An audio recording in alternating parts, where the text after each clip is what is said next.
श्रीगुरुभ्यो नमः। हरिः ओम्।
కలికల్మషహరా కళ్యాణ రూపధరా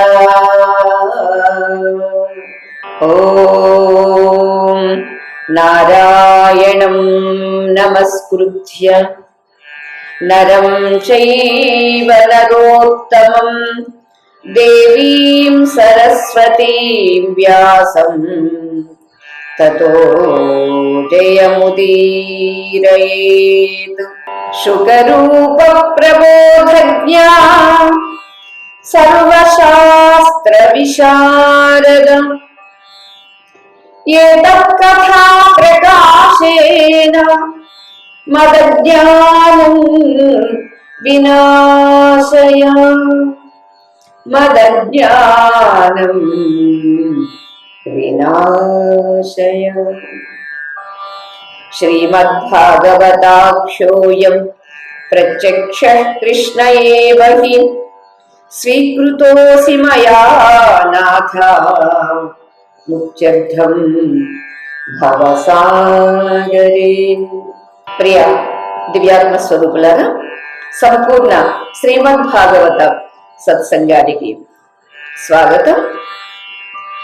మనకిక్కడ కపిల భగవానుడు దేవహూతి మాతకు విరాట్ పురుషుడి యొక్క ఏ ప్రకారముగా ఈ సృష్టిని ఆవిర్భవింప చేశాడు అనేది మనకి వివరిస్తూ ఉన్నారు. ఆశ్చర్యం, పంచతన్మాత్రలు, పంచభూతములు, ఆయా ఇంద్రియములు, ఇంద్రియాలకు తగినటువంటి ఆయా అధిష్టాన దేవతలు, మహత్తు, అహంకారం ఇన్ని ఉన్నప్పటికీ కూడా వీటన్నింటినీ భోగించతగినటువంటి పురుషుణ్ణి ఉత్పన్నం చెయ్యలేకపోయినవండి. ఆ సామర్థ్యం లేకపోయింది. మరి అప్పుడు ఏం జరిగింది అని అంటే, క్షేత్రజ్ఞుడు హృదయంలో ప్రవేశించి అప్పుడు చిత్తంలో ప్రవేశించేసరికి నిద్రపోతూ ఉన్నటువంటి వాళ్ళు గాఢ నిద్రలో ఉన్నప్పుడు ఎవరు పిలిచినా పలకరండి. ఒక్కసారి ఒక పెద్ద శబ్దం వస్తే ఎలా వాళ్ళు నిద్ర నుండి మేల్కొని సచేతనులవుతారో అలా ఇక్కడ అంతవరకు ఉన్నటువంటి తన్మాత్రలు, భూతములు, ఇంద్రియములు, దేవతలు వీరందరూ కూడా సచేతనులయ్యారు.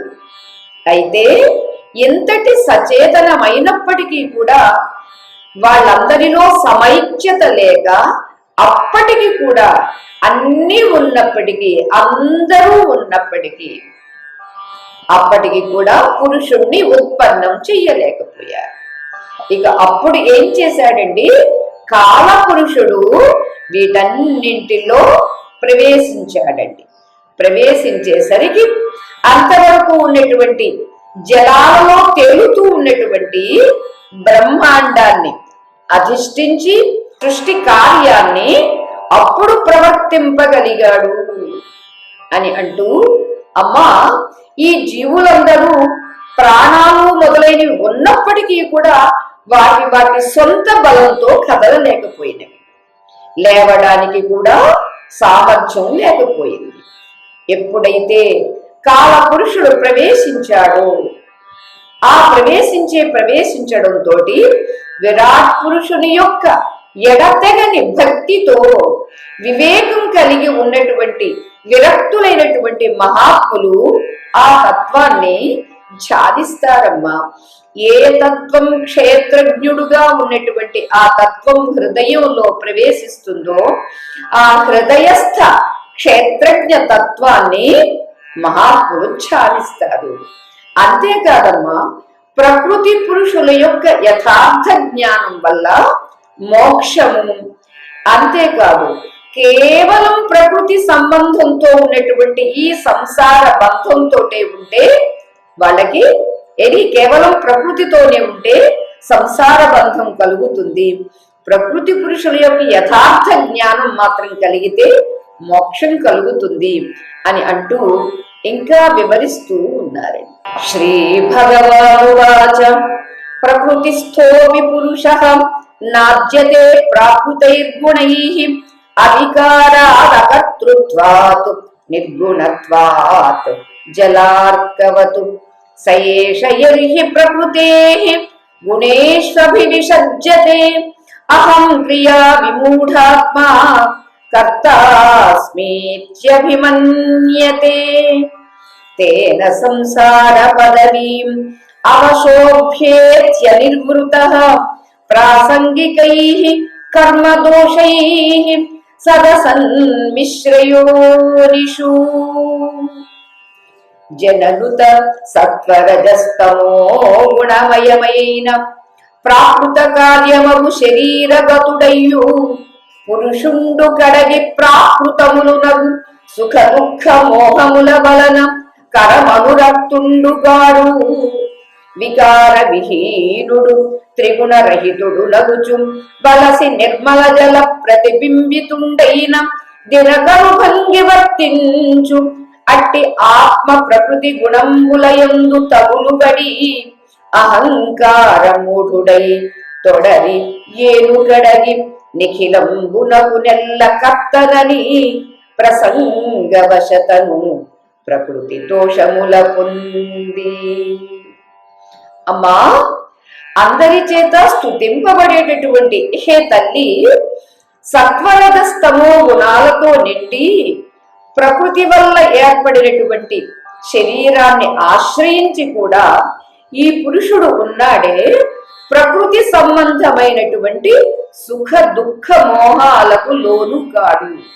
ఇక్కడ ఇంత చెబుతూ కూడానండి, వివేకము ఉన్నటువంటి వాడు మోహాలకు లోను కాడు. ఎవరు మోహితుడవుతాడు? అవివేకి, అజ్ఞాని. ఏదైనా విషయం తెలియనటువంటి వాడే కదండి దేనికైనా ఆపదకు లోనైనా కష్టాలకు గురైనా దేనికైనా అవివేకమే కారణం.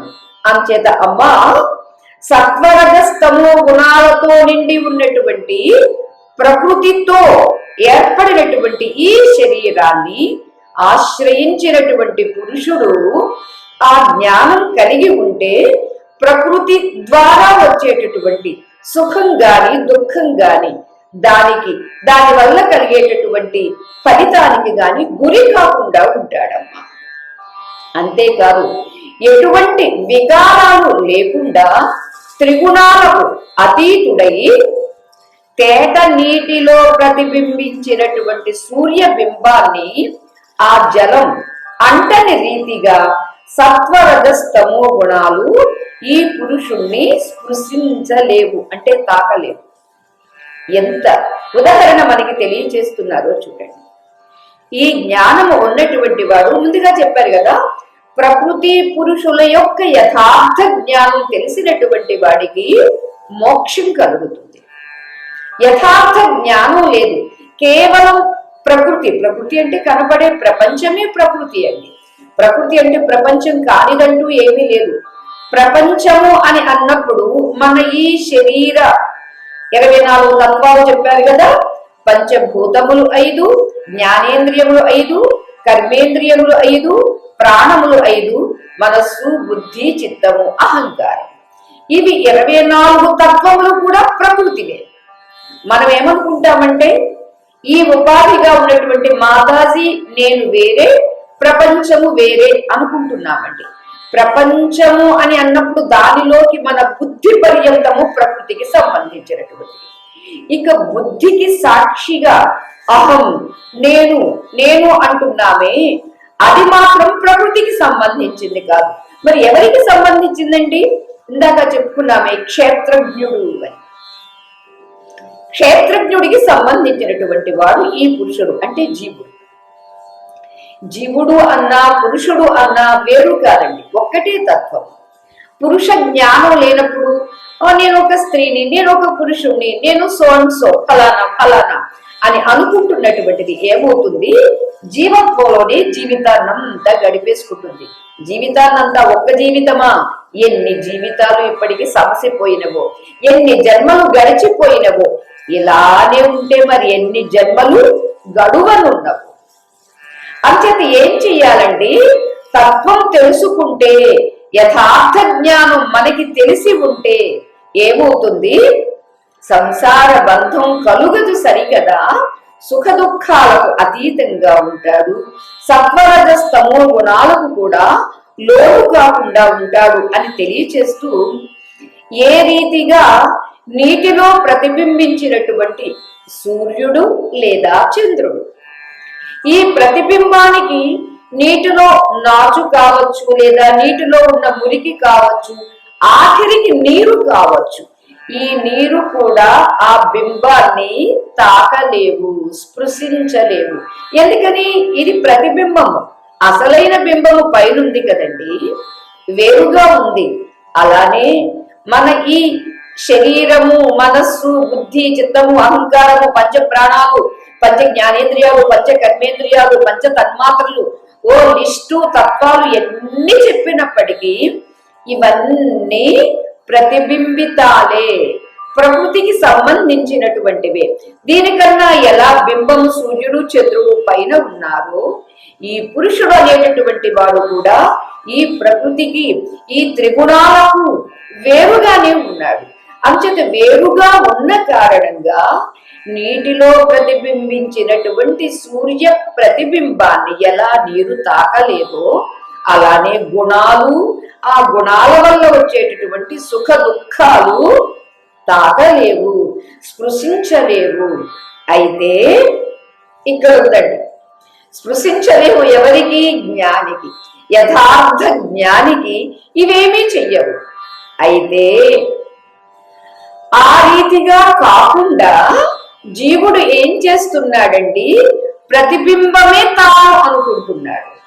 నీటిలో ప్రతిబింబించిన ప్రతిబింబమే తాను బింబము అనుకుంటున్నాడు. ఎందుకని? జ్ఞానం లేని కారణంగా, వివేకం లేని కారణంగా. తద్వారా ప్రాకృతిక గుణాలతో చిక్కుకుపోయి వాటితో అంటించుకుని వాటితో తాదాత్మ్యత చెంది ఇలా జరుగుతూ ఉన్నటువంటి సన్నివేశాలు ఒక నిమిత్తంగా ఓ ఎంతో సుఖం, మరొక నిమిత్తంగా అబ్బో ఎంతో దుఃఖం, భరించరానంత, ఆత్మహత్య చేసేసుకుందాము అన్నంత ఘోరమైనటువంటి దుఃఖానికి గురి అవుతూ ఉంటాడు. తద్వారా ఏం జరుగుతుంది? ఆయా సన్నివేశాలకు, ఆయా సంఘటనలకు నేనే కర్తను, నేనే కదా కారణము అనేటటువంటి అహంకారంతో, వ్యామోహంలో మునిగిపోతాడు. ఆ సుఖం నాకే వచ్చింది అని పొంగిపోతాడు, ఆ దుఃఖం నాకే వచ్చింది, నా పక్కవాడికి రాలేదే అని కృంగిపోతాడు. ఈ పొంగడాలు కృంగడాలు ఎందుకు జరుగుతున్నవి? వాస్తవానికి ప్రతిబింబాన్ని ఏవి అంటవు.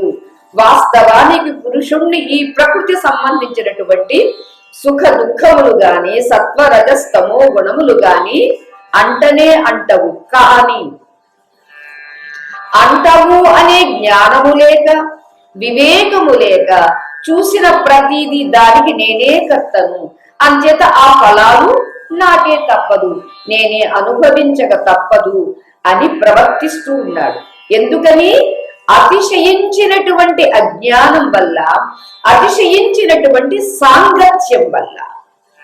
అజ్ఞాన కారణంగా ఏమవుతుందండి? అటాచ్మెంట్స్ ఏర్పడుతూ ఉన్నవండి.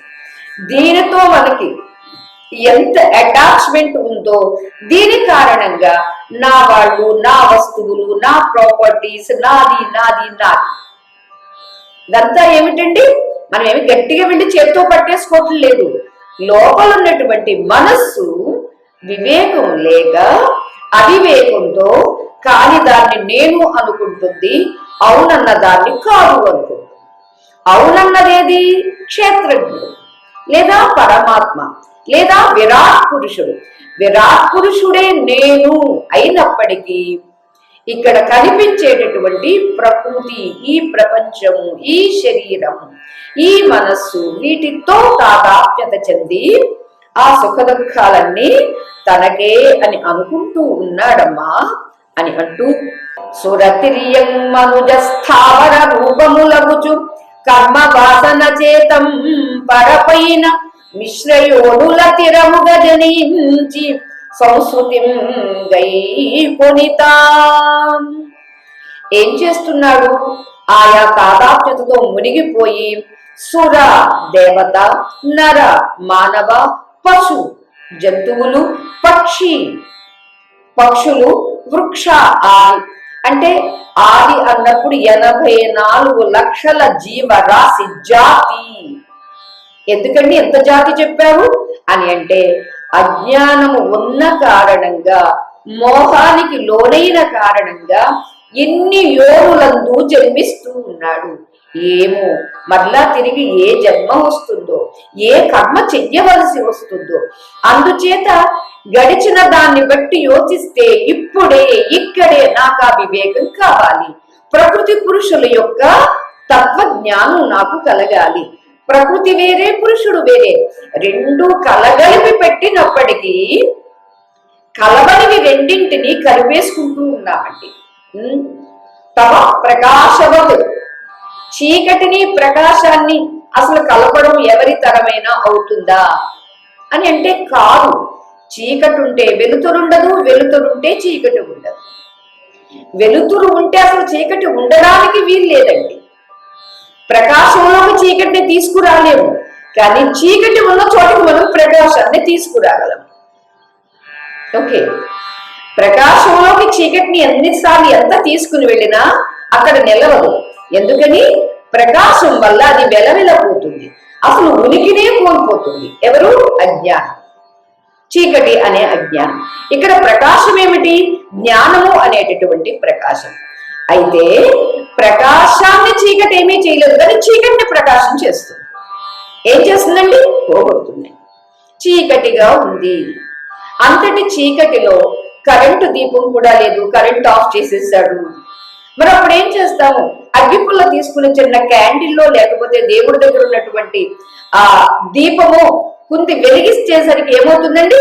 చీకటి అంతా మటుమాయమవుతుంది.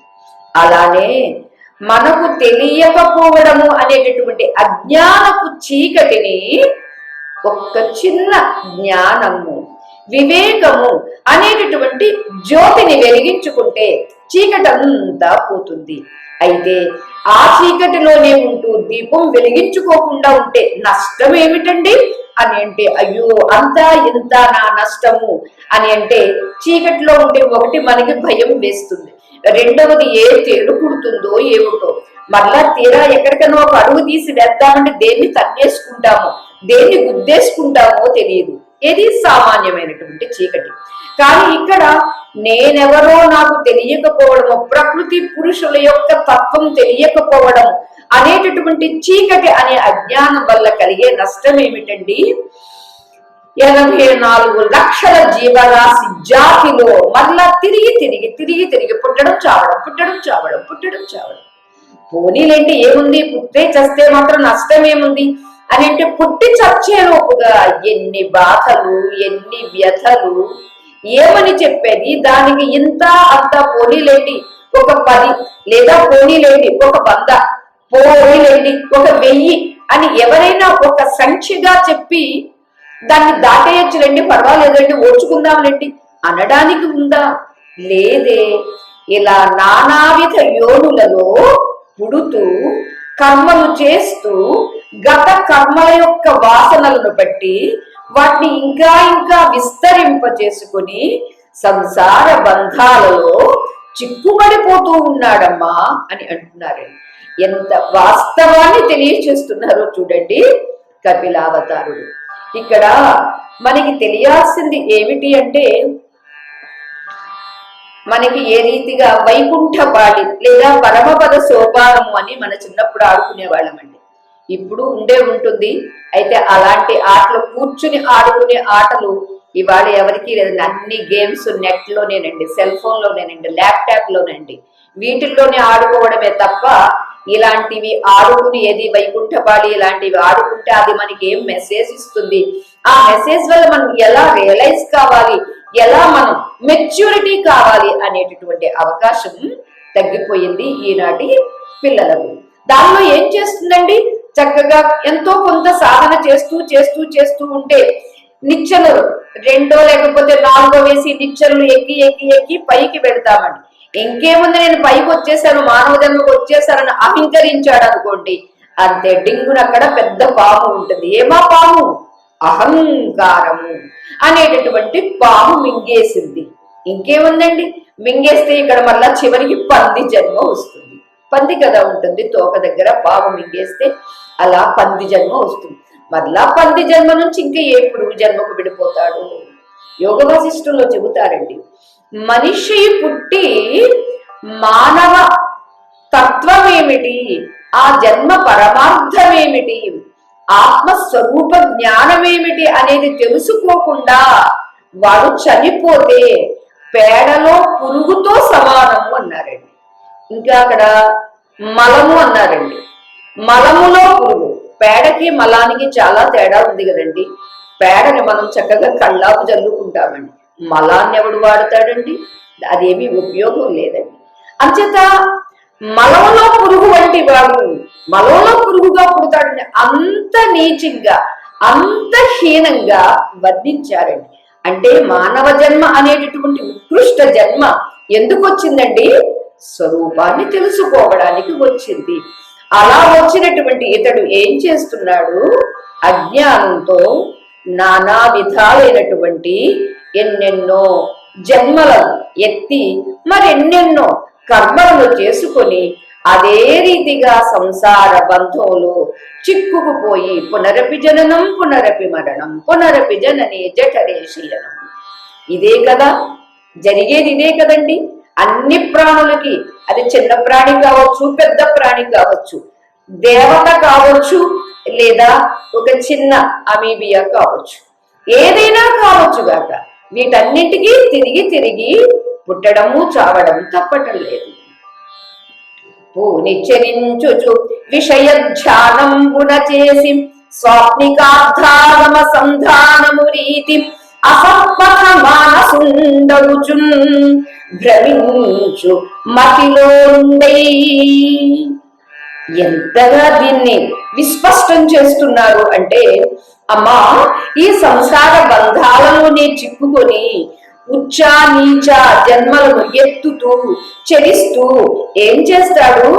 తాను అది వరకు అనుభవించినటువంటి విషయ సుఖాలనే స్మరిస్తూ, నిన్న ఏదో బిర్యానీ తిన్నాము ఎంత బాగుంది అని పడుకున్న వాడికి మరలా కలలో ఏమొస్తుందండి? బిర్యానీయే వస్తుందండి.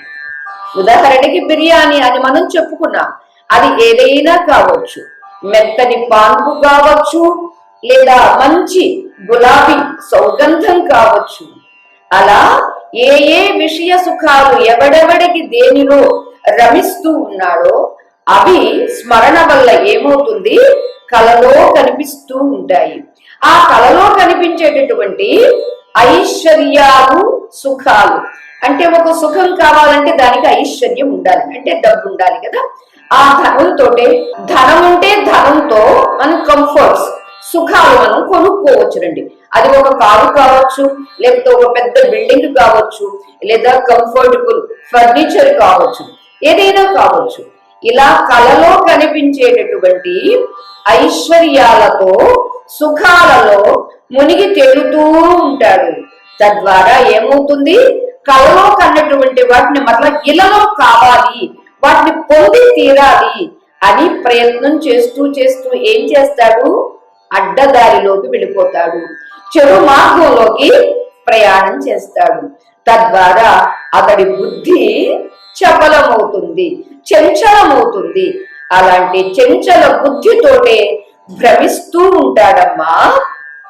అంతేకాదు, అలా చేస్తూ చేస్తూ ఉన్న కారణంగా పూని మోక్షార్థియగువాడు దీని తీవ్ర భక్తి యోగంబు చేత విరక్తి పొంది మనము వశముగా చేసి యమ నియమాది యోగ మార్గ క్రియాభ్యాసం యుక్తి చేసి.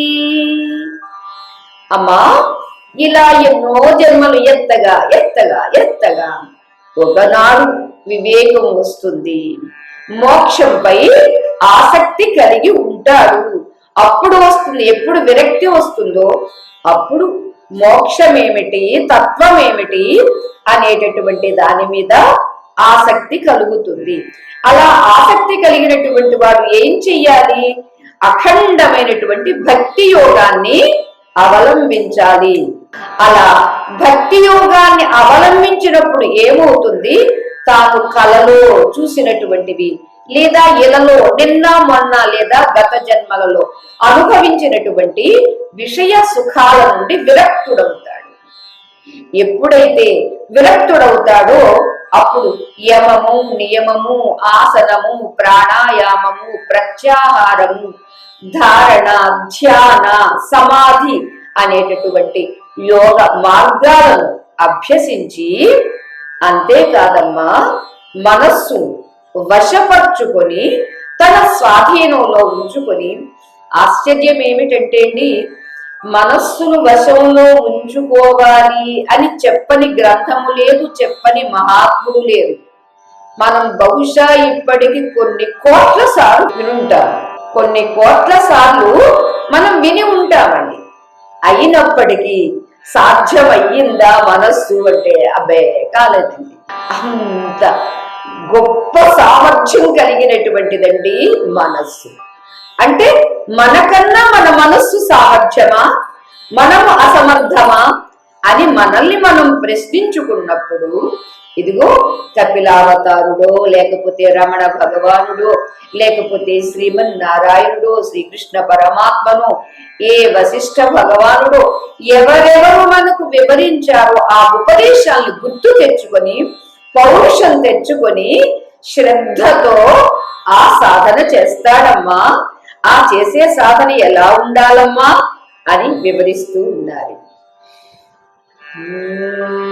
శ్రద్ధాగరిష్ఠుడై సత్యమైనట్టి మద్భావంబు మత్పాద సేవనంబు వర్ణిత మత్కథా కర్ణనంబును సర్వభూత సమత్వమజాత వైరమును బ్రహ్మచర్యంబు ఘన మౌనమాదిగా గల నిజ ధర్మ సంగతుల చేసి సంతుష్టుడును మితాశనుడు ఏకాంతియు మననశీలుడు వీతమత్సరుండు నగుచు మిత్రత్వమున కృప తగిలి ఆత్మకలిత విజ్ఞాని అయి బంధకంబులైన ఘన శరీర పరిగ్రహోత్కంఠయందు ఆగ్రహము వాసి వర్తింపనగును.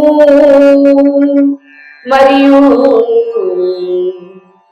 అమ్మా, ఎప్పుడైతే అలా విరక్తి వచ్చిందో అలా విరక్తి కలిగినటువంటి వాడు చలించని అంటే నిశ్చలమైనటువంటి ఏకాగ్రమైనటువంటి దీన్నే వ్యవసాయాత్మిక బుద్ధి ఏకేహ గురునందన బహుశాఖాహ్యనంతాశ్చ బుద్ధయ అవ్యవసాయినాం అని శ్రీకృష్ణ పరమాత్మ చెప్పారు.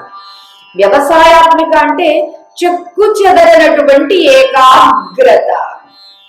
అదే ఇక్కడ శ్రద్ధాసక్తులతో, శ్రద్ధతో, ఆసక్తితో నా యొక్క సత్య స్వరూపాన్ని తెలుసుకోవాలి.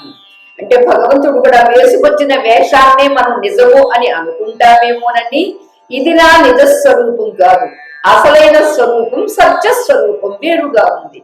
సత్య స్వరూపాన్ని తెలుసుకోమని చెప్పడం కోసమని అసత్యమైన శరీరాల్లో ఉన్న మీకోసం నేను కూడా ఒక అసత్యమైనటువంటి వేషం వేసుకుని రావాల్సి వస్తుంది. అందుచేత నా సత్య స్వరూపాన్ని తెలుసుకోవాలి చలించని శ్రద్ధాసక్తులతో. అంతేకాదు నా పాదాలను సేవించాలి, భగవంతుడి యొక్క పాదాలను సేవించాలి. మీరు వెంటనే అడగొచ్చండి, ఏమంటే పాదాలు ఎక్కడున్నాయి చెప్పండి, వెండి మేము గట్టిగా పట్టేసుకుంటాము అని. అంటే ఎక్కడ లేదు, భూపాదవు యస్య, ఈ భూమియే ఎవరికి పాదంగా ఉందో అని మనకి విష్ణు సహస్రనామం ధ్యాన శ్లోకం చెప్పిందే. అంచేత భూమి భగవంతుని పాదమే. అంచేత ఈ భూమి యొక్క విస్తార్యం ఎంత, మనం ఎక్కడున్నాము అంటే ఆ పాదం మీదే ఉన్నాం, ఆ భూమి మీదే ఉన్నాం. ఆ తత్వ దృష్టితో, ఆ జ్ఞానంతో, ఆ వివేకంతో స్వామి యొక్క పాదాలను సేవించాలి. అంతేకాదు నా కథలను చక్కగా ఆకర్ణించాలి అంటే వినాలి. ఎంతెంత వింటూ ఉంటాము అంతంత ఆసక్తి కలుగుతుంది కదండి. అరే పిచ్చి పిచ్చి పనికిరాని సీరియల్ చూస్తుంటేనే అది ఎప్పుడు వస్తుందా ఆ సీరియల్ కోసమని ఇంట్లో వంట ఉండదు, వచ్చిన వాడిని పట్టించుకోవడం ఉండదు. వాళ్ళు గురువులా, లేకపోతే ఎవరు వియ్యపురాడ్లా, లేకపోతే ఎవరైనప్పటికీ కూడా వాళ్ళు పట్టించుకోవడం మానేస్తున్నారే. ఏది ఒక పిచ్చి సీరియల్ కోసం చూస్తూ ఉంటే దాని యందు అంత ఆసక్తి కలుగుతూ ఉంటుందండి. మరి అదే భగవంతుని గురించి వింటూ ఉంటే ఏ సీరియల్లో లేనటువంటి మహిమ, వైభవము, గొప్పతనము, సుహృదయత ఎవరికి ఉన్నవండి? దేవుడికి తప్ప ఎవరికి ఉన్నవండి? ఆ దేవుడికి సంబంధించినటువంటి, నేను ప్రతిరోజు టీవీ సీరియల్ చూడండి నాకు నిద్ర పట్టదండి అని అన్నారనుకోండి, చక్కగా భాగవతం వస్తుంది, ఏంటది జై కన్నయ్యలాల్కి వస్తుంది, చిన్ని కృష్ణ వస్తుంది, మహాభారతం వేసి ఉన్నారు.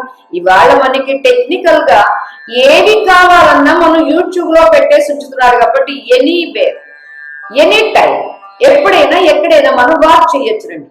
అవి వాచ్ చేసినప్పుడు ఈ పిచ్చి సీరియల్స్ పిచ్చి పోతుందండి, ఈ పిచ్చి పడుతుందండి. పట్టాల్సిన పిచ్చి ఇదేనండి. ఈ పిచ్చి పట్టింది అనుకోండి, స్వామి చెబుతూ ఉన్నారండి, నా కథలను ఆకర్ణిస్తూ ఉంటే, శ్రద్ధగా ప్రేమగా వింటూ ఉంటే, అంతేకాదు సర్వజీవుల యందు సమబుద్ధితో ప్రవర్తించాలి. సమబుద్ధే ఇందరికి సర్వవేద సారము అని అంటారు అన్నమాచార్య స్వామి గారు. అంచేత సర్వజీవుల యందు సమబుద్ధితో ప్రవర్తించాలి. జ్ఞానులు అలా ఉంటారండి, మనకి అది సాధనం అండి. ఏదైతే జ్ఞానికి సిద్ధ స్వరూపము అది మనకి సాధన స్వరూపము, సాధన సోపానములు. అంచేత సర్వజీవుల యందు సమబుద్ధితో ప్రవర్తించాలి, ఎవ్వరితో కూడా వైరం లేకుండా ఉండాలి అని అంటూ ఇంకా వివరిస్తూ ఉన్నారండి. బ్రహ్మచర్యము, మౌనము మొదలైనటువంటి ఆత్మధర్మాలను అవలంబించాలి. అంతేకాదు ఎల్లప్పుడూ సంతోషంగా ఉండాలి. ఏ పరిస్థితి అయినా రానివ్వండి, అది ఎంత కష్టమైనా కానివ్వండి, సంతోషంగా ఉండడం అభ్యాసం చెయ్యాలి అని అంటూ ఇంకా వివరిస్తున్నారు. కపిల భగవానుడు తల్లి అయినటువంటి దేవహూతికి విషయాన్ని వివరిస్తూ, అమ్మా, ప్రకృతి పురుషుల యొక్క తత్వం తెలియనటువంటి వాడు ఏం చేస్తాడు? కేవలం ప్రకృతి స్వరూపమైనటువంటి ప్రపంచంలోనే బ్రతుకుతూ ఈ ప్రపంచంలో కనిపించేటటువంటి విషయ వాసనలనే తలుస్తూ, అదే కలలో కన్నటువంటి వాటిని మరలా ఇళ్లలో సంపాదించడానికే ప్రయత్నం చేస్తూ, ఆ రీతిగా మరలా 84 లక్షల జీవరాశి యోనుల్లో పుడుతూ చస్తూ సంసార బంధంలో చిక్కుకుని పోతూ ఉన్నాడమ్మా. అలా కాకుండా ఎవరైతే విరక్తి కలిగి భగవంతుని యందు భక్తి కలిగి చలించినటువంటి శ్రద్ధాసక్తులతో నా సత్యస్వరూపం ఏమిటో తెలుసుకోవాలమ్మా. అంతేకాదు నా పాద పద్మాలు సేవించాలి, నా కథలను ప్రేమతో ఆసక్తితో ఆకర్ణించాలి. అంతేకాదు సర్వజీవుల యందు సమబుద్ధితో ప్రవర్తించాలి, ఎవ్వరితో కూడా వైరం లేకుండా ఉండాలి అని అంటూ బ్రహ్మచర్యము, మౌనము మొదలైనటువంటి ఆత్మధర్మములను అవలంబించాలి అని అంటూ ఇంకా తెలియచేస్తూ ఉన్నారండి.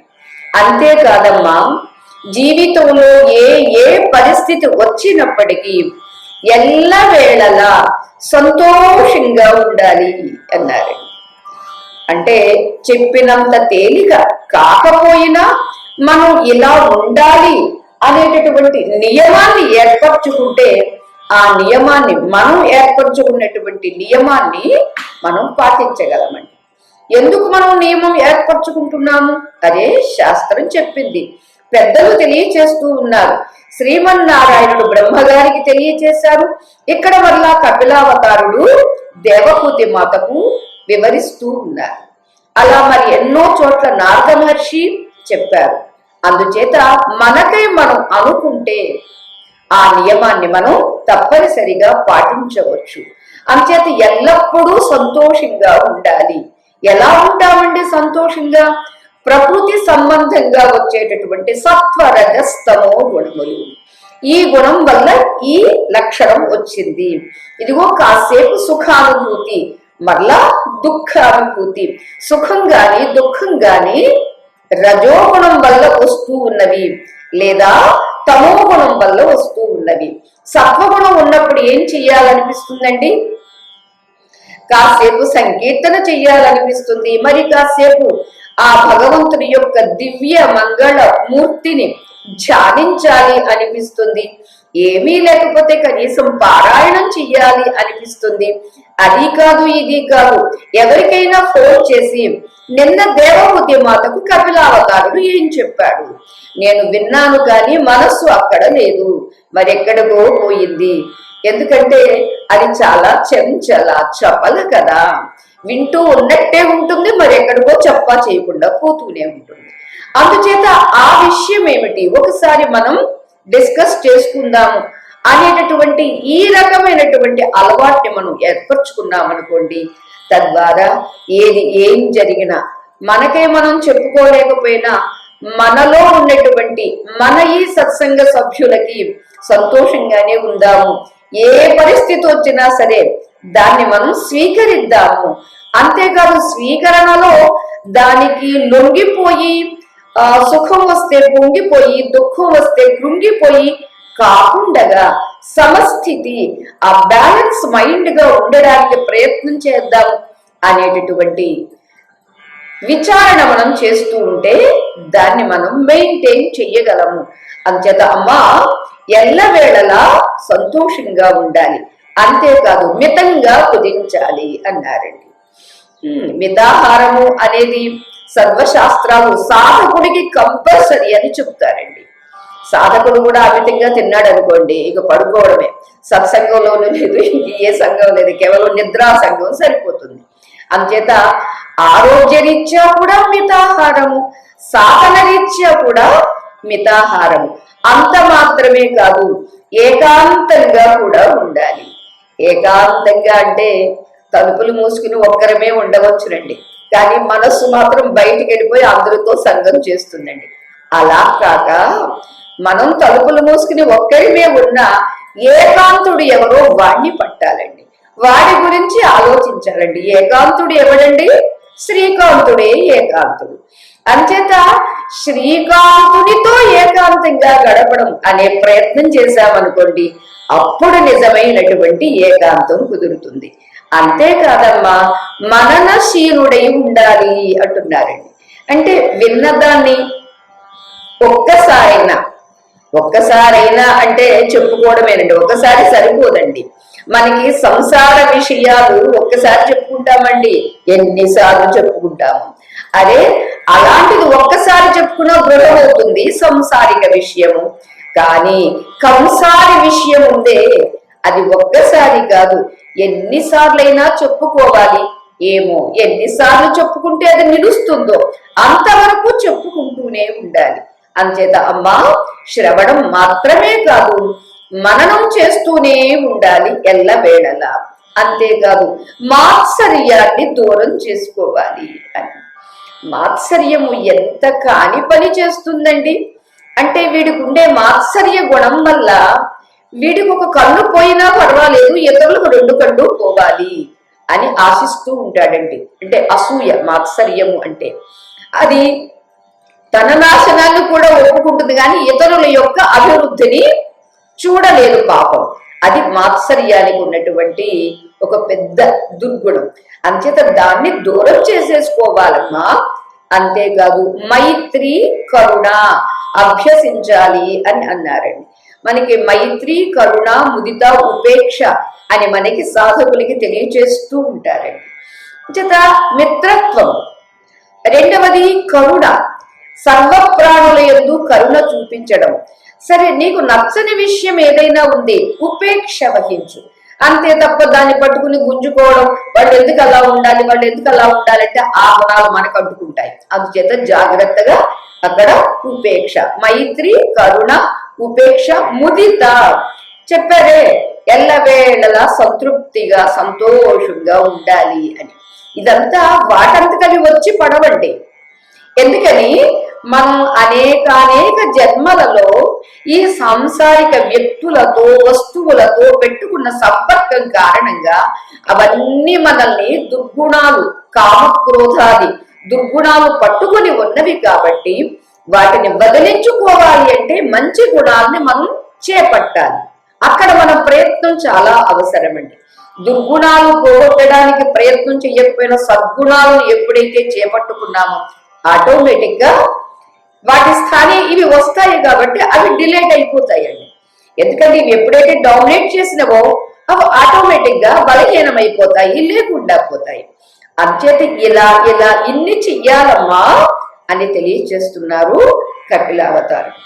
అంతేకాదమ్మా, మైత్రి కరుణతో పాటుగా ఆత్మజ్ఞానం అలవర్చుకోవాలి అని చెబుతున్నారు. ఆత్మజ్ఞానము అంటే రమణ మహర్షి చెప్పినట్టుగా నేనెవరు, దుఃఖం వచ్చింది నాకే అని అంటే నాకు దుఃఖం వచ్చింది, ఎవరు నేనెవరో నాకు తెలిస్తే దుఃఖం నాకు వచ్చిందా, లేకపోతే వచ్చిన దుఃఖాన్ని నేను చూడగలుగుతున్నానా అనేది కూడా మనకి తెలుస్తుంది.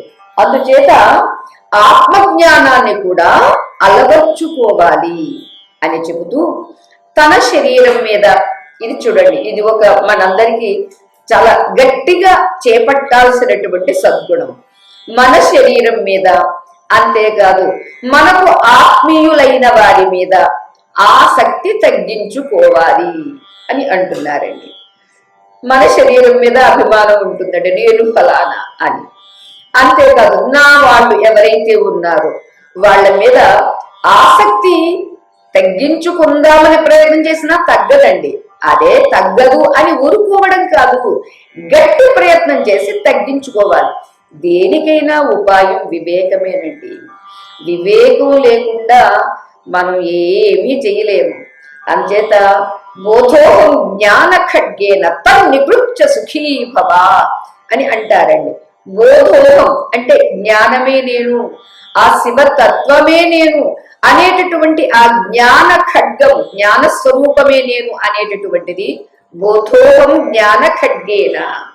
బుధ స్వరూపము అంటే ఆత్మస్వరూపము, ఆ స్వరూపమే నేను అనేటటువంటి జ్ఞాన ఖడ్గంతో పైన చెప్పుకున్నటువంటి మన శరీరం మీద అభిమానం కానీ, మన ఆత్మీయుల మీద ఉండేటటువంటి అభిమానం కానీ అన్ని తగ్గించుకోవాలి అని అంటూ, అమ్మా అవి బంధనానికి హేతువులవుతాయమ్మా.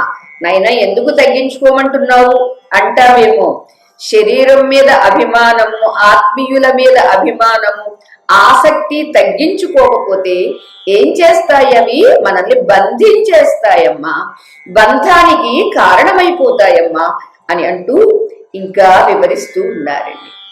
జీవేశ్వర తత్వజ్ఞానంబునం చేసి నివృత్తంబైన బుద్ధి తదవస్థానంబునం కలిగి దూరీభూతేతర దర్శనుండై జీవాత్మ జ్ఞానంబునం చేసి చక్షురింద్రియంబున సూర్యుని దర్శించు చందంబున ఆత్మనాయకుండైన శ్రీమన్నారాయణుని దర్శించి నిరుపాధికంబై మిథ్యాభూతంబగు అహంకారంబున సద్రూపంబు చే ప్రకాశమానంబగుచు ప్రధాన కారణంబునకు అధిష్టానంబును కార్యంబునకు చక్షువుంబోలె ప్రకాశంబును సమస్త కార్యకారణానుస్యూతంబును పరిపూర్ణంబును సర్వవ్యాపకంబును నగు బ్రహ్మంబును పొందునని చెప్పి వెండియు ఇట్లనియే.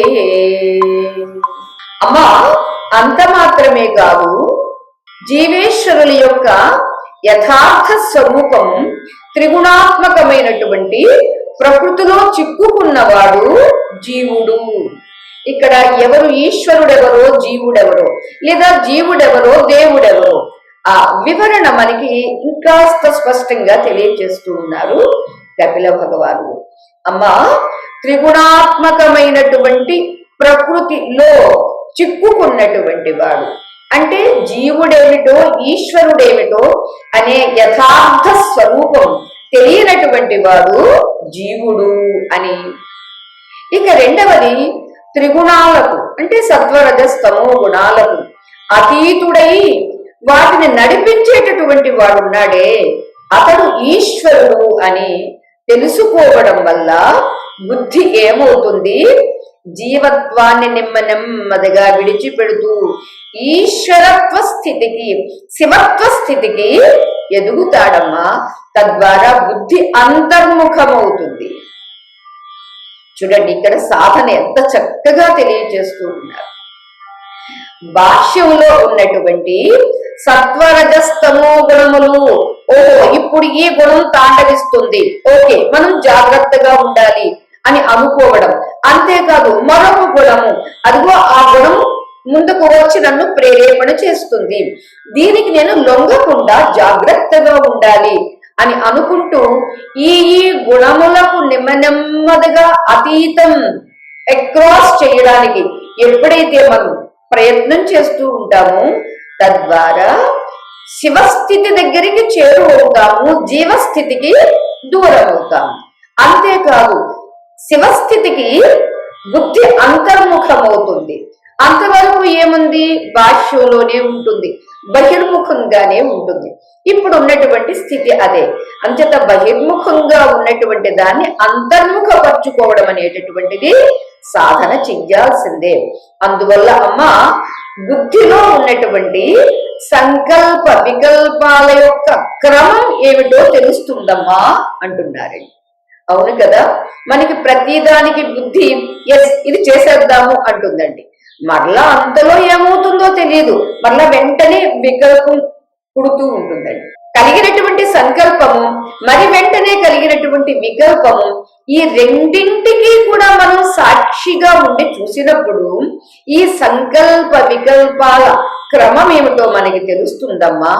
అప్పుడు ఇతర పదార్థాలు ఏవీ కనిపించవు.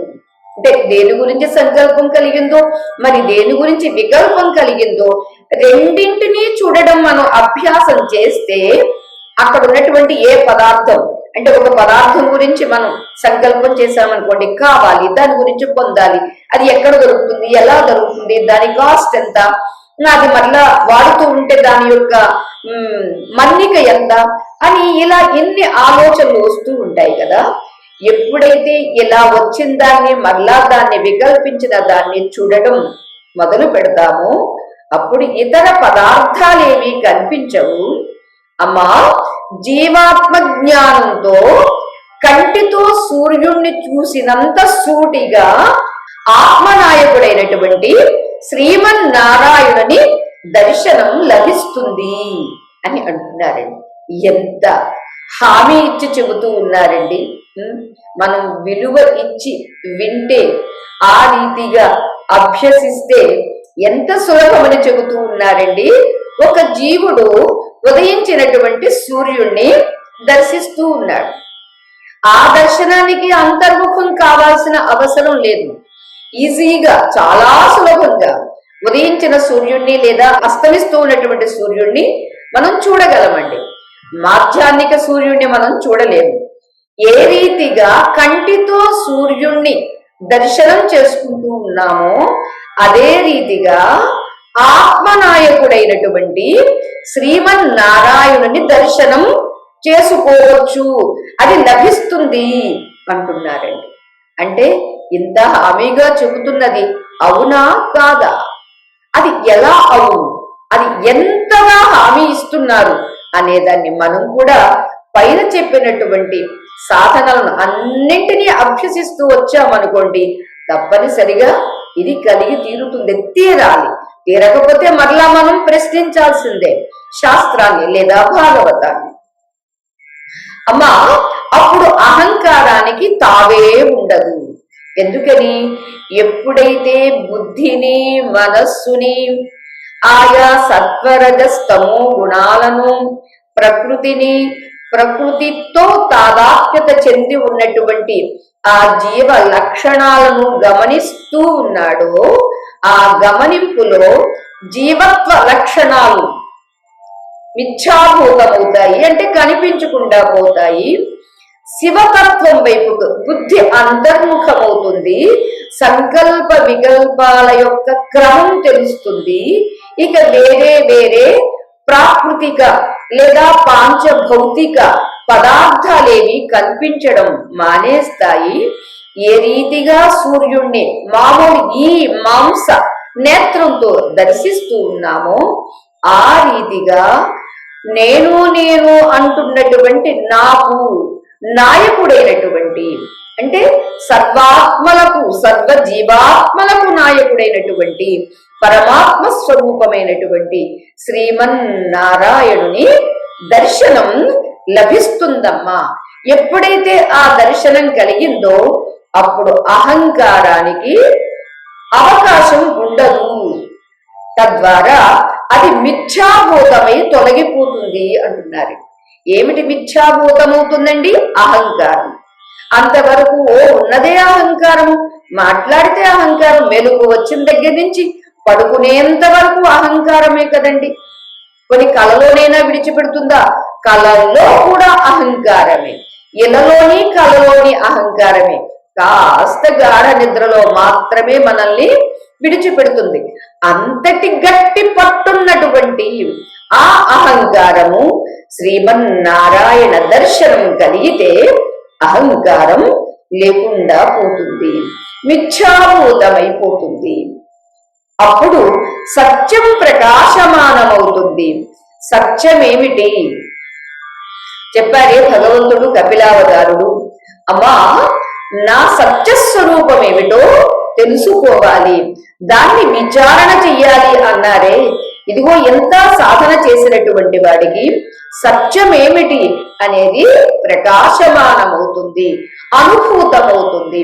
అందువల్ల ప్రధాన కారణమైనటువంటి మూల ప్రకృతికి ఆధారము సమస్త సృష్టిని దృష్టి వలె ప్రకాశింపచేసేది, విశ్వంలోని సమస్త కార్యకారణాలకు మూలభూతము పరిపూర్ణము సర్వాంతర్యామి అయినటువంటి పరబ్రహ్మాన్ని పొందగలుగుతాడమ్మా అని చెప్పి కపిల భగవానుడు ఇంకా ఇలా అంటూ ఉన్నారు. వినుమాత్మవేత్తకు విష్ణు స్వరూపంబు ఎరుగంగబడునది ఎట్లటన్న గగనస్థుడము దినకరు కిరణఛాయ జలముల గృహ కుడ్యజాలకముల వలన తోచిన ప్రతిఫలితంబు చేత ఊహింపగబడిన అయ్యినుని పగిది అర్ధి మనోబుజ్జహంకరణత్రయం నాడీ ప్రకాశమునను ఎరుగవచ్చు. ఆత్మస్వరూపంబు వలదిగాగ చిత్తమున దోచు నంచిత శ్రీధనర్చి అమ్మహామూర్తి సర్వభూతాంతరాత్ముడగుచు ఆత్మజ్ఞులకు కాననగును. మరియు అమ్మా, వింటున్నావు కదూ, ఆత్మస్వరూపం తెలిసిన వారికి పరమాత్మ స్వరూపం తెలుస్తుంది. అంటే అందుకని తానెవరో తనకి తెలిస్తే తన నిజస్వరూపమే పరమాత్మ స్వరూపము అని తెలిసే వీలుంది. తన గురించి తనకు తెలియలేదు, దేవుడెవరో పరమాత్మ ఎవరో తెలుసుకుందామని ఎంత ప్రయత్నం చేస్తే మాత్రం తెలుస్తుందండి? తెలియనే తెలియదు. అంచేత అమ్మ తన ఆత్మస్వరూపం ఎవరికైతే తెలుస్తుందో వారికి పరమాత్మ స్వరూపం తప్పనిసరిగా తెలిసి తీరుతుంది.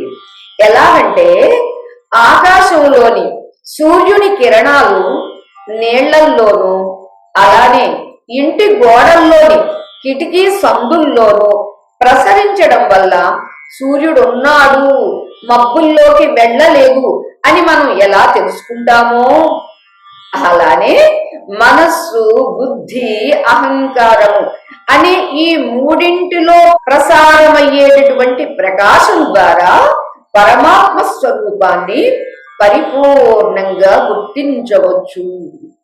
ఆ ఉదాహరణ చూడండి ఎంత చక్కగా తెలియజేశారు.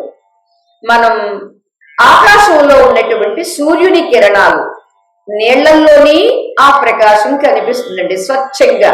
ఆ నీళ్లలో ఏముంది, ఇసుక ఉందా, లేకపోతే సూది ఉందా, మట్టి ఉందా, లేకపోతే ఏదైనా ప్రాణి చనిపోయి ఉందా అనేది స్వచ్ఛంగా మనకి కనిపిస్తుందండి. అంతేకాదు ఇంటి యొక్క గోడలు మనం తలుపులు వేసుకుంటాము వేసవికాలం ఉన్నది అని అన్నప్పుడు ఆ కిటికీ సందులో లేకపోతే తలుపు బారగా తీసి పెడితేను ఏమవుతుందండి, ఆ ప్రకాశము ఆయా గ్యాప్స్ నుంచి, ఆయా ఖాళీల్లో నుంచి ఆ ప్రకాశం మనకి లోపల పడుతుంది. ఎలానో అలా పడినప్పుడు ఓ సూర్యప్రకాశం ఇంకా బాగా ఉంది, ఇదిగో మనకి నెమ్మదిగా తీక్ష్ణత పెరుగుతూ ఉంది, ఎండ బాగుంది అని మనం ఎలా గ్రహిస్తూ ఉన్నామో అలానే ఇక్కడ మనస్సు, బుద్ధి, అహంకారం చూడండి ఆ పోలిక ఎంత చక్కగా పోల్చారు. రమణ మహర్షి వారు చెప్పిన దానికి కూడా ఇది చాలా సామీప్యంగా ఉందండి.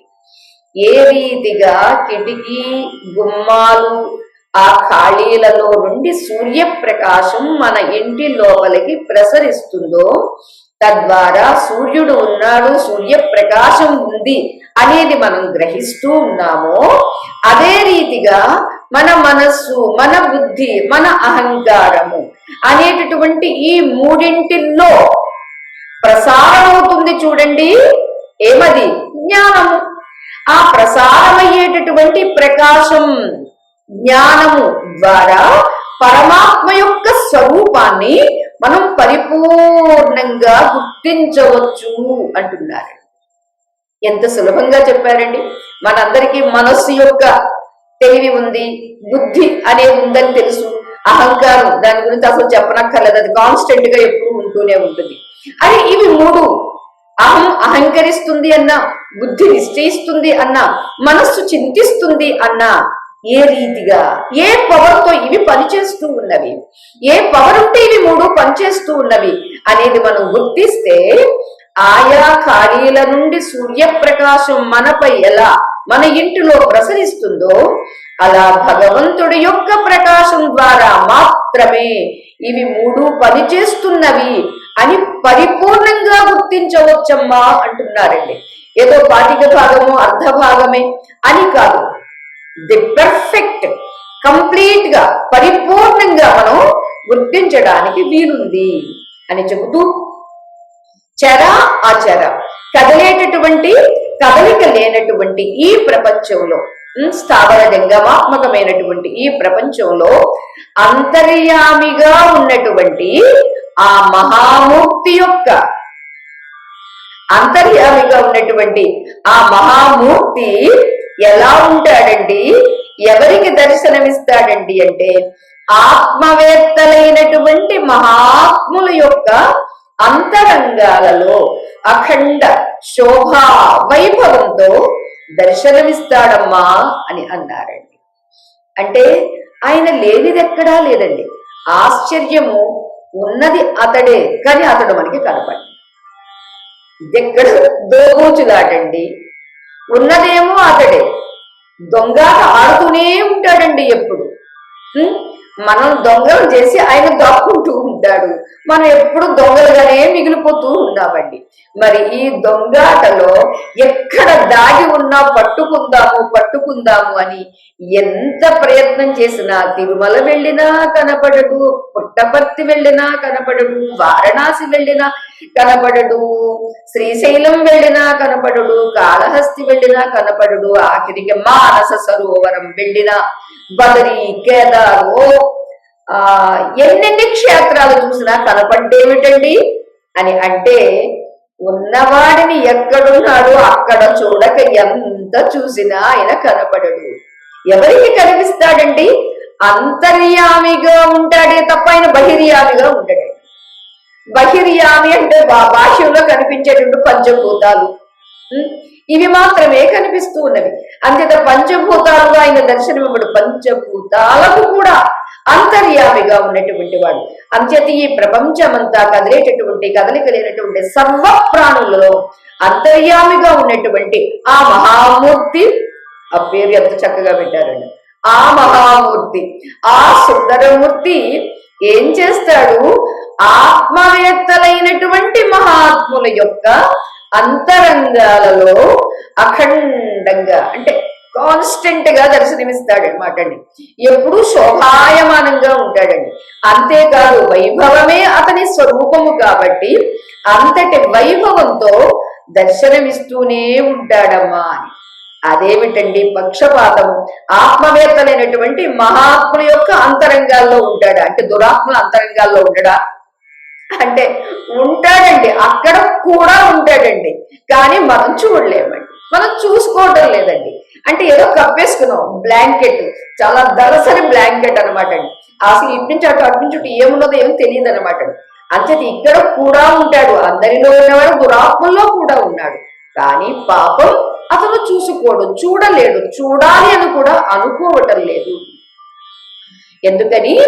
ఈ ప్రకృతి సంబంధమైనటువంటి సాంసారిక విషయాల్లోనే చిక్కి ఉన్న కారణంగా.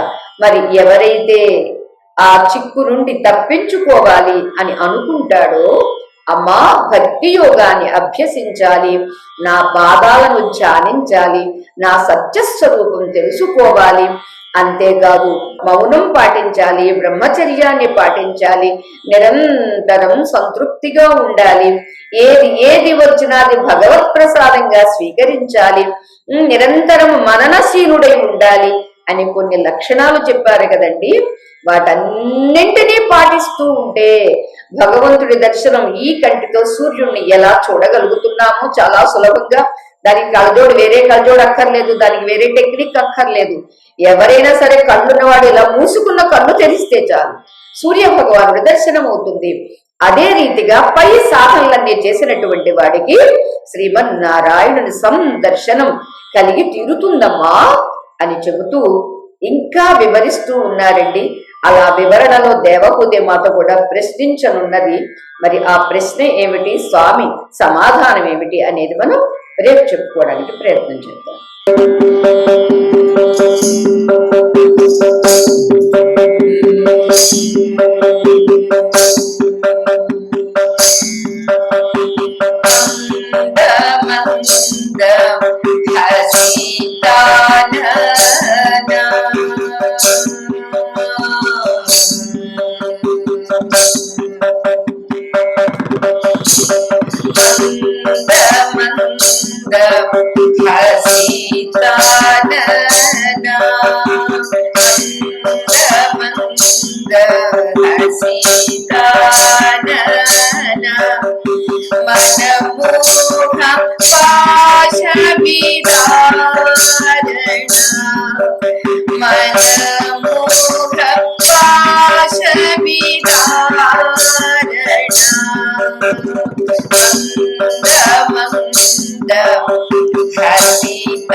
తీర విహారా యమునా తీర విహారా యమని యమాది ప్రసార యమని యమాది ప్రసార యమునా తీర విహారా యమునా తీర విహారా యమని యమాది ప్రసార యమని యమాది ప్రసార గోపీ మానస చోరా గోపీ మానస చోరా గోవర్ధనగిరి సంచార గోవర్ధనగిరి సంచార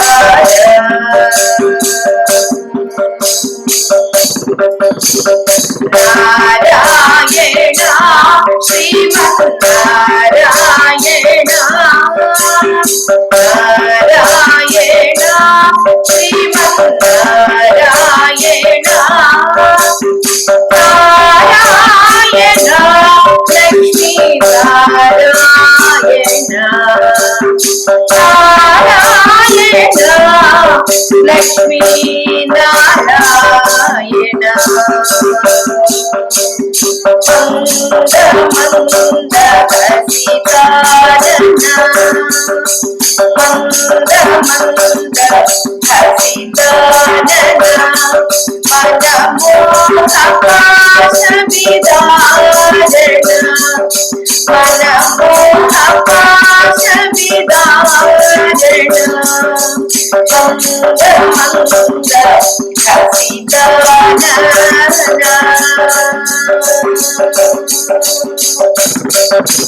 నారాయణ శ్రీమన్నారాయణ నారాయణ శ్రీమన్నారాయణ నారాయణ లక్ష్మీ నారాయణ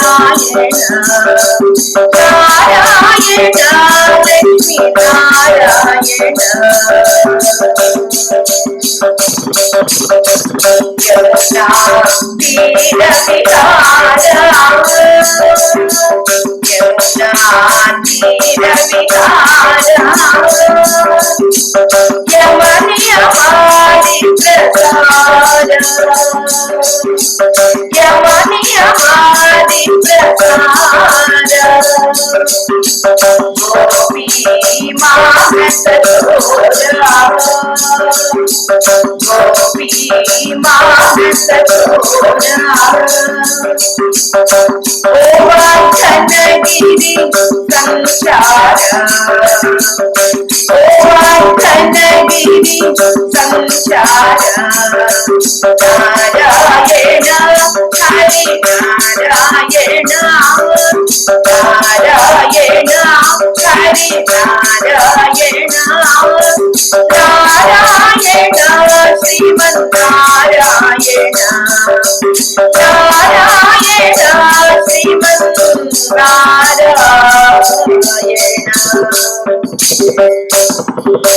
మంద మంద హసితానా